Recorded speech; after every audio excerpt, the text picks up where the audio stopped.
తెలంగాణ రాజకీయ యావనికపై మరో కీలక అంకం మొదలవబోతోంది. గత కొంతకాలంగా మౌనంగా ఉన్న తెలంగాణ జాగృతి అధ్యక్షురాలు కల్వకుంట్ల కవిత ఇప్పుడు ఒక సంచలన నిర్ణయంతో వార్తల్లో నిలిచారు.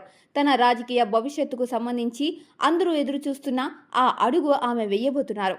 రేపు అంటే ఈ నెల 27వ తేదీన శ్రీరామనవమి పర్వదినం సందర్భంగా ఉదయం 8 గంటలకు ఆమె తన కొత్త రాజకీయ పార్టీ పేరును అధికారికంగా ప్రకటించనున్నారు. అత్యంత ఆసక్తికరమైన విషయం ఏంటంటే ఈ చారిత్రాత్మక ప్రకటనను ఆమె తన మెట్టినింటి నుండే చేయబోతున్నట్లు సమాచారం. తెలంగాణ ప్రజా జాగృతి ఇదే ఆమె స్థాపించబోయే కొత్త పార్టీ పేరు అని రాజకీయ వర్గాల్లో బలంగా వినిపిస్తోంది. కేవలం పార్టీ పేరు ప్రకటించడమే కాకుండా ఆ పార్టీ జెండా, ఎజెండా మరియు భవిష్యత్తు కార్యాచరణను కూడా అదే వేదికపై వెల్లడించనున్నారు. ముఖ్యంగా మహిళల సాధికారికత, నిరుద్యోగ యువత సమస్యలు మరియు సామాజిక న్యాయమే లక్ష్యంగా ఈ పార్టీ ముందుకు వెళుతున్నట్లు తెలుస్తోంది. తెలంగాణ సమాజంలో ఉన్న అన్ని వర్గాలను ఏకం చేస్తూ ప్రత్యేకించి మహిళల గళాన్ని బలంగా వినిపించడమే ఈ పార్టీ ప్రధాన ఉద్దేశమని జాగృతి వర్గాలు వెల్లడిస్తున్నాయి. అయితే ఈ ప్రకటనతో పాటు మరికొన్ని ఆసక్తికరమైన అంశాలపై కూడా ఉత్కంఠ నెలకొంది.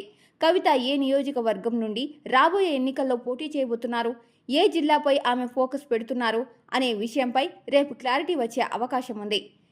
ఇప్పటికే వివిధ జిల్లాల నుండి మేధావులు, ఉద్యమకారులు మరియు కీలక నేతలతో ఆమె మంతనాలు జరిపినట్టు తెలుస్తోంది. పార్టీ ఆవిర్భావ కార్యక్రమాన్ని ఏప్రిల్లో భారీ ఎత్తున నిర్వహించేందుకు కవిత సిద్ధమవుతున్నారు.